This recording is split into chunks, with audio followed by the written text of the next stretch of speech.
उसके 2 साल पहले शादी हुई थी, 2 साल पहले। अभी हुए भी नहीं 2 साल। अच्छा।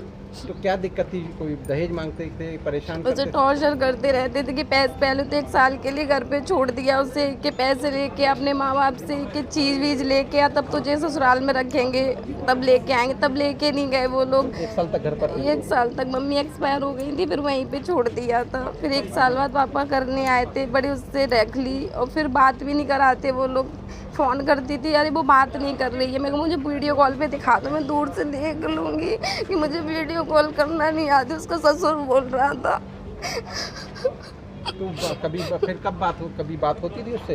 कभी नहीं, 1-2 बार बात हुई है बस, और बाकी कभी बात ही नहीं कराई उसने। तो ये जब बताया, कितने टाइम पहले बताया कि वो घर से चली गई है? जी अभी 2 महीने हुए भी नहीं है, 23 अप्रैल को बोला कि घर से चली घर गई। से चली गई है। मैंने 9 को फ़ोन किया तो मुझे ऐसे अजीब सा लग रहा था। 9 अप्रैल को मैंने फ़ोन किया तो मेरी पापा जी मेरी बहन से बात करा दो कि नहीं बेटा मैं फैक्ट्री निकल आया हूँ, मैं बाद में बात कराऊंगा, क्योंकि आप तो हमेशा फैक्ट्री रहे, हमेशा जब भी फ़ोन करो तो ये बोलता कि फैक्ट्री में आ गया हूँ, या फिर मैं मार्केट में, कभी बात नहीं कराता है। मैं आज कैसे भी करके मेरी बात करा देना। फिर उसने पलट के फ़ोन ही नहीं किया, 23 को फ़ोन कर दिया कि ऐसे ऐसे चली गई है वो। हेलो एवरीवन, फिर से आप लोगों के सामने हाजिर हो गया। अभी अभी जो आप वीडियो देख रहे थे, जहां पर एक महिला जो है शिकायत कर रही थी और रो रही थी और बता रही थी जो मैं कई दिनों से कोशिश कर रही थी, किसी से बात करने की बात कर रही थी, जो मैं किसी से बात करने के लिए कोशिश कर रही थी। दरअसल वो अपनी छोटी बहन से बात करने की कोशिश करती है, लेकिन उससे बात नहीं हो पा रही थी। छोटी बहन जो है शादीशुदा थी और कई दिनों से उसके साथ इसका बात नहीं हो रहा था। तभी वो परेशान होकर जो छोटी बहन का ससुर है उनको बार बार कॉल लगाते, जो मेरी बहन से बात नहीं हो पा रही है तो आप एक बार बात करा दो। ससुर जो है कई दिन तक उस बात को डालते रही और जो कहने लगे जो मैं बाहर हूँ, मैं ऑफिस में हूँ, मैं शॉप में बैठा हूँ, अभी बात नहीं करा सकता, मैं घर जाकर बात करा दूंगा, या उससे मैं बोलता हूँ तुमसे बात करे। कई दिन तक चला, जब ये महिला जो है गुस्से में आकर कहा जो आप तो हर दिन बहाना करते हो, कभी बोलते हो यहाँ हो, कभी बोलते हो वहाँ पर हो, आप लोग मेरी बहन से बातें क्यों नहीं कराते? कम से कम एक बार वीडियो कॉल करके मुझे दिखाई दो मेरी बहन क्या क्या क्या कर रही है और किस हाल में है। तब जो है छोटी बहन का ससुर कॉल कट कर देता है, दोबारा कॉल उसका रिसीव नहीं करता और उसे फ़ोन कॉल भी नहीं करता। अब ये बात हुई करीब 6 दिन बाद, वही ससुर उस महिला को फ़ोन करते हैं और उसके मायके वाले के बाकी लोगों को फ़ोन करता है, जो तुम्हारी जो बहन है यहाँ से झगड़ा करके चली गई और कह के गई जो दोबारा मुझे बुलाने की कोशिश मत करना, मैं मायके जा रही हूँ और मुझे मनाने की कोशिश मत करना, ये बात कहकर चली गई। अब ये बड़ी बहन और बड़ी बहन के जो उस महिला के जो घर वाले हैं परेशान हो गए, जो हमारी बच्ची तो आई नहीं, तो बच्ची गई कहाँ? क्योंकि 6 दिन पहले की बात बता, 23 अप्रैल की बात कर रहे थे, जो 23 अप्रैल को बात करने की कोशिश कर रहे थे, लेकिन अब ये 6 दिन बाद ससुर फ़ोन करके बता रहे जो तुम्हारी बहन हमारे घर से चले गए, और जाते टाइम ये कह कर गए ये तुम्हारे बहन का हर कुछ दिनों में यही नाटक है, अगर ऐसा ही रहा तो तुम्हारे बहन को तुम लोग अपने पास ही रखो, हमारे घर में भेजने की कोई ज़रूरत नहीं। अब लेकिन महिला के जो बहन के मायके वाले हैं वो परेशान हो जाते हैं, जो उनकी बेटी तो उनकी लड़की तो घर आई ही नहीं, तो 6 दिन कहाँ है? अब उन लोग भी परेशान, उन लोग ने भी समझाया, दामाद के परिवार को समझाया, दामाद को फ़ोन किया जो बेटा क्या हो गया, कहाँ चली गई वो, मेरे घर, हम लोग के घर तो आई नहीं, ज़रा तुम लोग भी देखो, पता करो कहाँ जा सकती है। अब लड़की के परिवार परेशान होकर इधर उधर ढूंढते हुए आखिरकार लड़की के ससुराल पहुंचते हैं। पहुंचने के बाद आमने सामने बात करते हैं जो क्या बात हुआ, क्या कैसे चली गई, क्यों गई। तो दामाद जो है, दामाद के परिवार जो है एक वीडियो दिखाते हैं, जो देखो तुम लोग को अगर लग रहा है जो तो तुम्हारे लड़की के साथ हम लोग कुछ किया या ज़बरदस्ती किया, उसको भगा दिया, ऐसा कुछ नहीं है। उस वीडियो में देखा जा रहा था वो लड़की जो है बता रही थी जो मैं इन लोग से परेशान हो गई और मुझे यहाँ दिल नहीं लगता, मैं इन लोग के साथ नहीं रह सकती, मैं अपनी मर्जी से इस घर को छोड़कर जा रही हूँ। ये वीडियो क्लिप उस महिला के परिवार को दिखाया जाता है। परिवार वाले देखते हैं, जो उसमें कोई संदेह नहीं, लड़की खुद बता रही, जबरन तो बुलवाया नहीं जा रहा, तो लेकिन लड़की आखिर है कहाँ? मायके तो आई नहीं और ससुराल में भी नहीं है।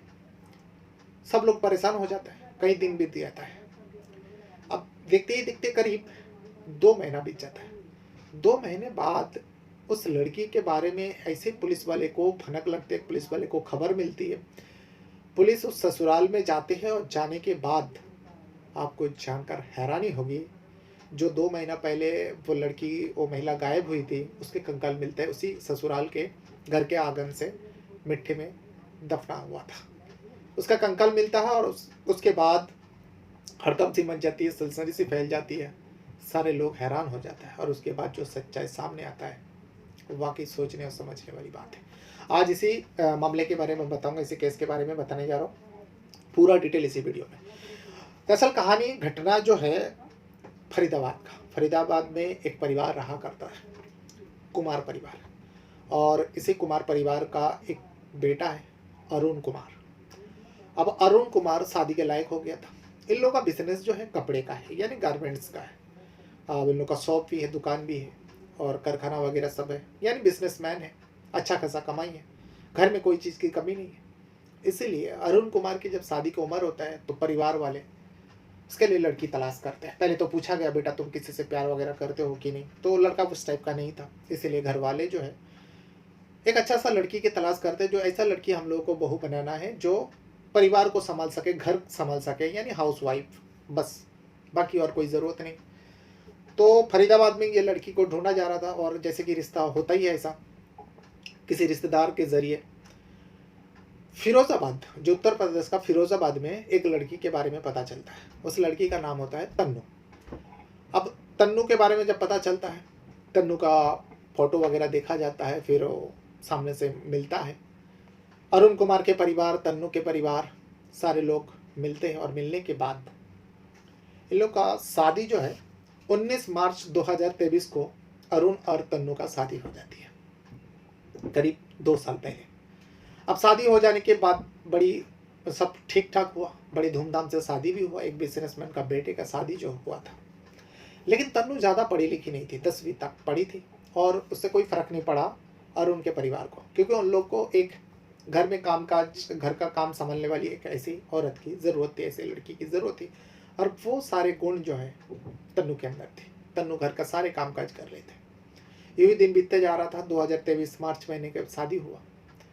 उसके कुछ दिनों बाद अब पति पत्नी में थोड़ा मनमुटाव होने लगे, जैसा आमतौर पे होता ही है, कुछ बातों से अब पति पत्नी अरुण और तन्नू के बीच में नोकझोंक होने लगे। अब नोकझोंक धीरे धीरे बढ़ते बढ़ते आखिरकार ये दोनों पति पत्नी के बीच में झगड़ा विवाद भी होने लगा। इसी बीच तन्नू जो है कई मरतबा वो रूठ कर मायके चली जाती है फरीदाबाद। मायके जाके बताती है जो लोग ऐसे परेशान करता है, ऐसा ऐसा है।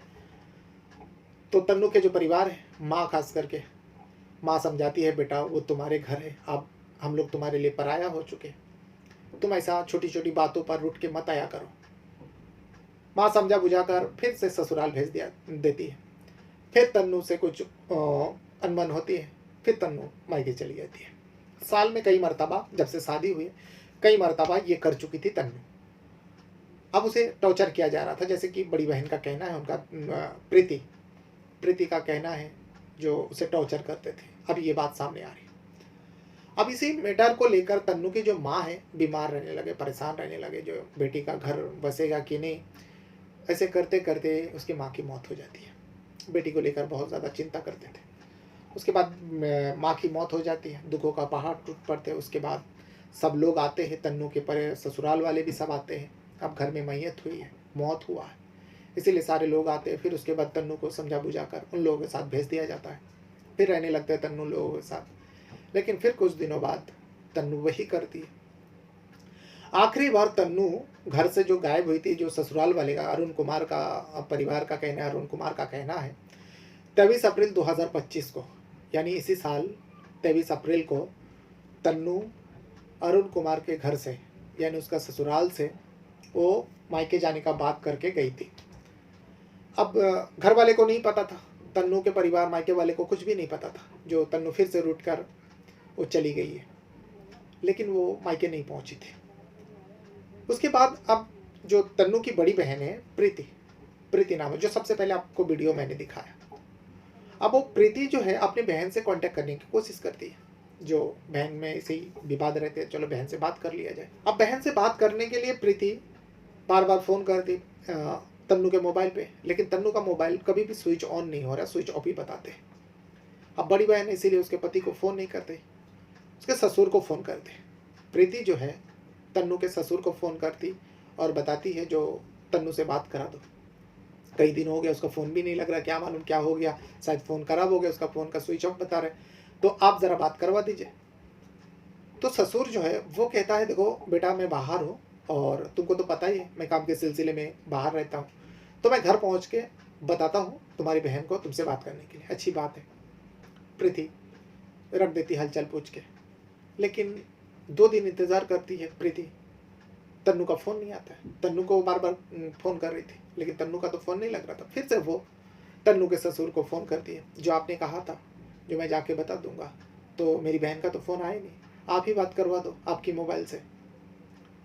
तो तन्नू के ससुर जो कहता है देखो मैं तो बाहर हूँ, तुमको पता ही है, मैं ऑफिस में बैठा हूँ और अभी मैं कैसे बात करा सकता हूँ, ठीक है मैं घर पहुँच के तुमसे बात करा देता हूँ मैं अपने ही मोबाइल से। प्रीति इस बार भी हलचल पूछ कर रख देती है। अब वो इंतज़ार करती है जो शाम होएगा तो प्रीति से तन्नू से बात हो जाएगी प्रीति का। अब शाम हो जाती है लेकिन तन्नू के ससुर का फ़ोन नहीं आते। दूसरे ही दिन प्रीति अब गुस्सा हो जाती है, तन्नू के ससुर को फ़ोन करती है और बताती है जो आपने तो कहा था कल शाम को जाकर आप अपने मोबाइल से बात कराएंगे, आप कैसे नहीं बात कराए। तो तन्नू के ससुर कहता है जो मैं तो भूल गया बेटा, तो अभी मैं काम से निकाल आया, मैं ऑफिस में हूँ, दफ्तर में हूँ, ये सारे बहाना मारते। लेकिन प्रीति को कुछ अनहोनी होने का उनके मन में ये सब जाग रहा था, सवाल उठ रहा था। प्रीति गुस्से में तन्नू के ससुर को कहते हैं जो देखो आप तो हर बार बहाना बनाते हो, इधर हो उधर हो, 1 मिनट बात कराने में क्या जाता, अगर आप बात करा भी नहीं सकते हो, आप जब घर पहुँचो बस वीडियो कॉल में मेरी बहन को एक बार दिखा दो, बस इसी से मुझे तसल्ली मिल जाएगा, संतुष्ट हो जाऊंगी मैं। लेकिन तन्नू का ससुर जो है उसके बाद प्रीति का मोबाइल से फ़ोन आने के बाद उसका कॉल तो रिसीव नहीं करता और दोबारा उसका जैसे ही फ़ोन आते कट कर देता। प्रीति परेशान हो चुकी थी। प्रीति परेशान होकर घर वाले को बताती है, घर वाले भी परेशान थे। तो घर वाले जो है तन्नू के ससुराल पहुंच जाते हैं। पहुंचने से पहले इन लोग प्रीति जब अपने मायके वाले को बताती है जो ऐसा ऐसा है, तन्नू से कई दिन से बातें नहीं हो रहा, आप लोगों से बातें हुई क्या, उन लोग ने भी बताया नहीं बेटा उनका तो तन्नू का तुम्हारी बहन का फ़ोन तो बंद आ रहा है और हम लोग से बात नहीं हो पा रहा है। तो प्रीति ने सब कुछ बताया, मैं उनके ससुर से कई दिनों से कांटेक्ट कर रही हूँ, बात करने की कोशिश करो तन्नू से, लेकिन उनका ससुर पहले तो बात करते थे, अब तो मेरा भी कॉल रिसीव नहीं करता, फ़ोन कट कर देते। मुझे लगता है कुछ हुआ है तन्नू के साथ, आप लोग ज़रा पता करो। लेकिन 6 दिन बाद 23 अप्रैल को तन्नू घर से गई थी। 6 दिन बाद तन्नू के ससुर खुद फ़ोन करते हैं और बताते हैं तन्नू के ससुराल मायके वाले को जो तुम्हारी बहन जो है 23 अप्रैल को घर छोड़कर जैसे हमेशा जैसे जाते हैं वैसे चले गए थे। पति पत्नी में झगड़ा हुआ और कह के चले गए जो मैं जा रही हूँ, दोबारा मुझे बुलाने की कोशिश मत करना, मनाने की कोशिश मत करना, मैं अपने मायके जा रही हूँ, ये बात कही। अब प्रीति को गुस्सा आ गया। प्रीति कहती है जो इतना दिनों से मैं आपसे बात कर रही हूँ, आपने कभी बोला नहीं, 6 दिन बाद आप मेरी बहन के बारे में बता रहे हो और मेरी बहन तो हम लोग के घर में आए नहीं, मेरे मायके में आई नहीं, आप एक कैसे बातें कर रहे हो। अब दोनों में कहासुनी होती है। आखिरकार प्रीति और तन्नू के जो मायके वाले हैं पूरा परिवार तन्नू के ससुराल पहुंच जाते हैं। पहुंचने के बाद आमने सामने बैठ के सारे लोग बात करते हैं। तन्नू का पति अरुण कुमार भी था, अरुण कुमार का पिता भी था और भी घर के लोग सदस्य थे, सारे लोग मिलकर बातचीत करते। तब जो है तन्नू के ससुराल वाले एक वीडियो क्लिप तन्नू के मायके वाले को दिखाते हैं जिसमें तन्नू बता रही थी जो मैं अब यहाँ पे रहना नहीं चाहती, मैं अपनी मर्जी से इस घर को छोड़ के जा रही हूँ, मुझे ढूंढने की कोशिश मत करना। अब इस वीडियो को जब प्रीति के परिवार देखते हैं, यानी तन्नू के मायके वाले सारे लोग देखते हैं, कोई ज़बरदस्ती वाला बात नहीं थी, साफ साफ तन्नू बता रही है। अब तन्नू के परिवार वाले थोड़ा परेशान हुआ, उन लोगों को समझाया, दामाद को समझाया जो देखो बेटा रूठ कर चली गई है और हम लोग के तो घर आए नहीं, ज़रा तुम लोग भी पता करो, हम लोग भी पता कर दें। आखिरकार जब तन्नू का कोई पता नहीं चलता तो मायके वाले जो है, प्रीति भी साथ में थी बड़ी बहन, मायके वाले जो है तन्नू के उसी फरीदाबाद में पुलिस स्टेशन में पहुंचता है और वहाँ पे डीसीपी जो है उषा जी के पास पहुँचते हैं और पहुँचने के बाद तन्नू के बारे में पूरा डिटेल बताते हैं। तभी पुलिस वाले का एक टीम जो है फरीदाबाद में जो अरुण कुमार का घर है के घर में जाते हैं, यानी पल्ला रोशन नगर इलाका में जाते हैं जो अरुण कुमार का घर था। वहाँ पर जाने के बाद उन लोगों से पूछताछ करता है, लेकिन जाने से पहले पुलिस वाले को उनके घर के आंगन में, जो घर के एकदम बाहर ही, घर के सामने ये गली है, पतली सी गली है, और उस गली के पास कुछ काम किया गया, कुछ गड्ढा वगैरह खोदा गया और उसमें राजमिस्त्री द्वारा काम किया गया और उसमें सीमेंट वगैरह, रेती वगैरह से उसको अच्छे से मजबूती से उसको बंद कराया गया। पुलिस वाले इग्नोर करते हैं, पहली नज़र में उनके ऊपर पड़ा और उसके बाद इन लोगों से बातचीत करता है, उनको हमारे परिवार से बातचीत करने के बाद पुलिस वाले वापस चले जाते। जाने के बाद प्रीति का परिवार जो है, यानी उस तन्नू का परिवार पुलिस स्टेशन में बार बार जाते थे, तो पुलिस वाले जो है, उषा डीसीपी जी जो है, उषा जी उन लोग से पूछता है, तन्नू के मायके वाले से, जो तुम लोग तो आते जाते रहते हो, ये जो तन्नू जिस घर में रहती थी उसके घर में कुछ काम हुआ है, तो ये कब से हुआ? हम लोग को लग रहा है जो ताज़ा ताज़ा हुआ, क्योंकि पुलिस वाले के जहन में बहुत कुछ आ रहा था। ऐसा बहुत सारे केसेस आया जो मार कर दफना दिया, फिर उसको मरम्मत किया गया, गड्ढे को बंद किया गया। पुलिस वाले माइंड में ऐसा आया, तो इसीलिए तन्नू के परिवार से पूछा। तन्नू के परिवार भी बताते जो हाँ, हम लोग को भी पता नहीं ये काम हुआ है और मेरी लड़की से तो बात नहीं हुई, अभी तो ताज़ा ताज़ा लग रहा है। तो लोग रोने लगा। तो उषा जी ने समझाया, देखो मेरे मन में बस एक ख्याल आया, इसीलिए मैं आप लोगों से पूछा, ऊपर वाले ना करे ऐसा हो, हम बात करते हैं। अब वहाँ के जो पुलिसकर्मी है बड़ी शातिर अंदाज से इस काम को जानना चाहता था, जो ये जो काम हुआ है अरुण कुमार के घर के बाहर, ये कौन किया है।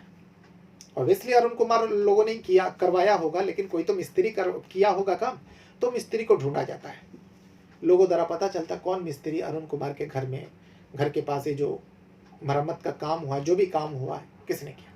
अब मिस्त्री का पता लग जाता है, पुलिस वाले मिस्त्री को बुलाते हैं और पूछताछ करता है।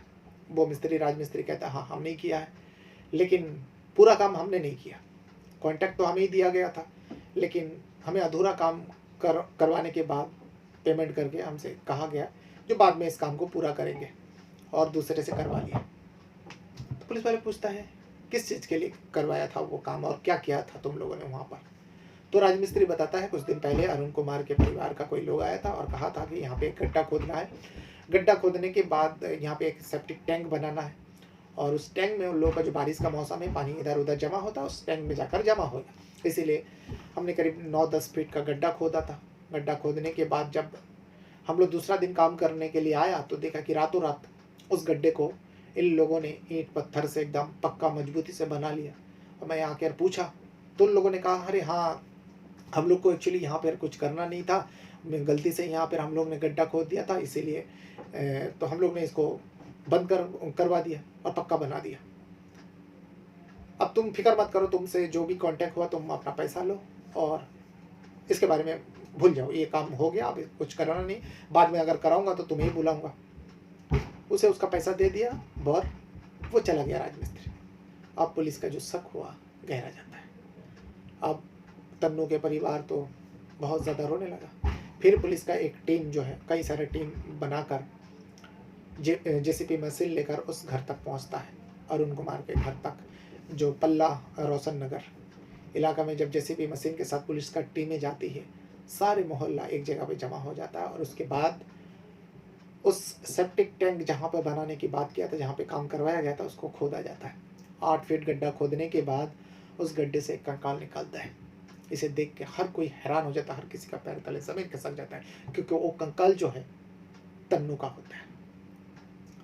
और उस कंकाल को सीधा पोस्टमार्टम के लिए भेज देता है और पूरा परिवार के लोगों को पुलिस उठाकर थाने ले जाता है। थाने ले जाकर जब पूछताछ करता है, उन लोगों के पास अब इधर उधर के बात करने का कोई मतलब ही नहीं था। साफ साफ उन लोगों ने कह दिया हाँ ये तन्नू का बॉडी है और तन्नू को हम लोगों ने मारकर उसको गड्ढे में दफना दिया। अब पूरा सच्चाई तो सामने नहीं आया जो किस वजह से उसे मारा, लेकिन तन्नू की जो बड़ी बहन है प्रीति, उसका कहना है जो मेरी बहन को इन लोग टॉर्चर करते थे दहेज के लिए, ये दहेज का मामले का बेटर है, दहेज के लिए बार बार उसे टॉर्चर किया जाता था, जो ये लेकर आओ, ये जेवर लेके आओ, ये पैसा, इतना पैसा लेकर आओ, अगर नहीं लाओगे तुम अपने मायके चले जाओ। इसी बात को लेकर पति पत्नी में अक्सर विवाद होता था। तन्नू तभी बार बार रूठ कर वो मायके चले जाया करती थी, लेकिन मेरे घर वाले, हर लड़की के घर वाले, मायके वाले तो चाहेंगे जो उसका घर ऐसे आसानी से कैसे टूट सकता है, समझा बुझा कर भेज देते हैं, जो थोड़ा बहुत अगर तकलीफ होगा तो भी सह लो, क्योंकि वो तुम्हारा घर है, अब तुम यहाँ के पराया लड़की हो गई, तुम वो तुम्हारा असल घर है जो तुम्हारा पति का घर है। मेरी बहन को भी वही समझा बुझा कर भेज दिया करते थे, मैं भी समझाती थी। लेकिन जब कुछ दिनों से बातें नहीं हो पा रहे थे मेरी बहन से, तब मुझे अनहोनी का कुछ मेरे मन में सवाल जगा। इस बात को लेकर मैं बार बार तन्नू के ससुर से बातें करते ही और मेरे घर वाले को लेकर जब इस बात को थोड़ा जोर लगाया, तब जाकर पुलिस का सहारा लेता और पुलिस जाकर ये काम किया। लेकिन तन्नू का जो बड़ी बहन है प्रीति, वो थोड़ा नाराज भी है पुलिस से। कई दिनों से पुलिस से कांटेक्ट कर रहे हैं, लेकिन पुलिस वाले जो है पहले इस जो गड्ढा खोदा हुआ था उसको नज़रअंदाज किया था। जो तन्नू के मायके वाले भी नज़रअंदाज किया था जो इसमें कुछ हो सकता है और लोग ने कुछ काम करा है। किसी को पता ही नहीं था जो तन्नू को मार कर इसे दफना चुके थे। बस यही नाराज़गी है। लेकिन पुलिस ने जो सातिर अंदाज से काम किया वह की सराहनीय है। और उन सारे परिवार के लोगों को, जो तन्नू के ससुराल वाले हैं, सारे लोगों को आप जेल भेजने की तैयारी में। तो ये था वो पूरा कहानी जो कुछ दिनों से बहुत ज़्यादा सोशल मीडिया में खास करके चल रहे हैं, दिखाई जा रहा है। तो सोचा कि क्यों ना उसी के ऊपर आज वीडियो बनाऊं। तो ये था वो पूरा घटना। इस घटना के बारे में अगर आपको कुछ कहना है, कुछ बताना है, तो भी आप वीडियो के कमेंट बॉक्स पे आप अपना राय दे सकते हो। वीडियो छोड़ने से पहले वीडियो को एक लाइक कर दिया करें और वीडियो को यहाँ तक देखने के लिए आपका बहुत बहुत धन्यवाद करता हूँ। अपने साथ साथ अपना परिवार का भी बहुत ज़्यादा ख्याल रखिएगा। Thank you very much.